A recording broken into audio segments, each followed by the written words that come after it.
कितना आसान है मालिक का नाम लेना, कितना आसान। पर जो नहीं लेते उनको लगता है बड़ा ही मुश्किल है। क्या मुश्किल है भाई? खाना खाना, पेट भरना है तो पहले आटा गूंदो, रोटी बनाओ, को लगाने के लिए चटनी, दाल, सब्जी, कुछ ना कुछ भाजी बनानी पड़ती है, फिर कौर तोड़नी पड़ती है, उससे लगाना पड़ता है, खाना पड़ता है, निगलना पड़ता है, आंतड़ियां हजम करती हैं, तब जाके कहीं ताकत मिलती है। राम नाम तो बड़ा ही आसान है। सत्संग में आओ, संत पीर फकीर राम का नाम बताते हैं, अल्लाह मालिक की भक्त तरीका समझाते हैं, उसको सुन के अमल कर लो तो भाई आपको कुछ भी करना नहीं। बाद में जीभा मुंह के अंदर है ही ऑलरेडी, विचार दिमाग में चलते ही चलते हैं, तो विचारों से सुमरण कर लो चाहे जीभा से कर लो, जितना कर लोगे उतनी ही दया में रहमत बढ़ती जाएगी। पर ये भागों वाला इंसान मालिक के प्यार मोहब्बत को पा सकता है जो अपना स्टैंड रखे, जो अपनी जगह पे सही रहे।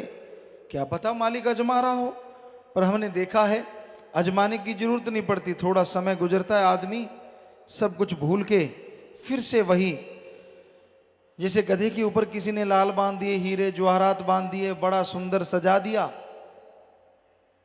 कुछ देर खुशी हुई कि भाई बड़ा सुंदर लग रहा है, जैसे रस्सा छोड़ा जाके कूड़े करकट के ढेर पे हींकने लगा, आवाजें निकालने लगा और हींगता हुआ सारा कुछ तोड़ दिया और वही माटी में लथपथ हो गया।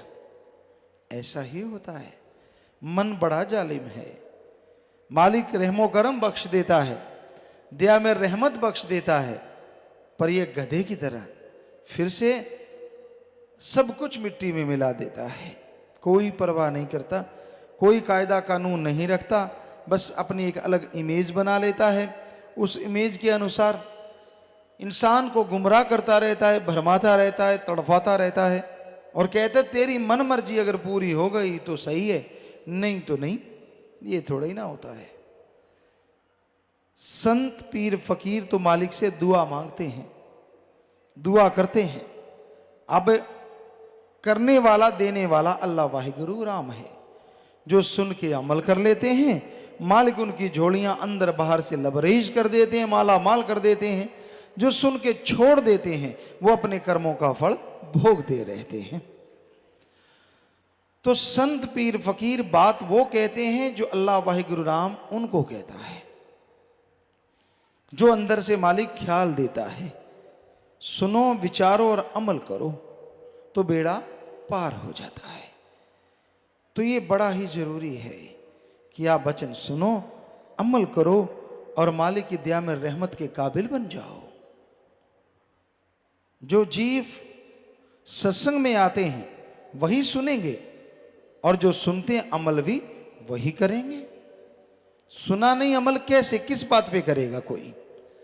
तो सत्संग पूरे ध्यान से सुनो, अपनी खुदी अहंकार को छोड़ के, अपनी और बातों को छोड़ के सत्संग की तरफ ध्यान दो। दूसरी तरफ ध्यान दे दे के आपने कितना जोर लगा लिया, कुछ हासिल हुआ? सत्संग में भी लोग बुराइयों से कई बार बाज नहीं आते। मन कई बार इंसान का उसे उठा के ले जाता है, इधर उधर नींद ला देता है, कभी कुछ क्योंकि बड़ी जालिम ताकत है। माना कि अमल नहीं होने देते सत्संग में, सत्संग में ताकत होती है, लेकिन भटकाता तो ये कभी कभी है। कभी आंखों से गलत दिखाने लग जाता है, उसी में उलझा देता है। पर ये अलग बात है, संतों के वचन जब हथौड़े की तरह पड़ते हैं तो रोंगटे खड़े हो जाते कि हैं, अच्छा मेरे को कह रहे हैं, मैंने अभी देखा। तो मन का तो काम है भरमाना, मन का काम है भटकाना। ये जीवों को भरमाता है, भटकाता है और तड़फाता है। इससे लड़ना कलयुग में सच्ची भक्ति है। अपने अंदर के बुरे विचारों से लड़ो, यानी बुरे विचारों को अपने पे हावी ना होने दो, अच्छे विचारों के साथ आगे बढ़ो तो मालिक की दया में रहमत के काबिल एक दिन जरूर बनोगे। देश और दुनिया की तमाम बड़ी खबरों से जुड़े रहने के लिए लाइक करें, सब्सक्राइब करें यूट्यूब पर सच को हिंदी चैनल और बेल आइकन दबाकर पाएं लेटेस्ट अपडेट सबसे पहले।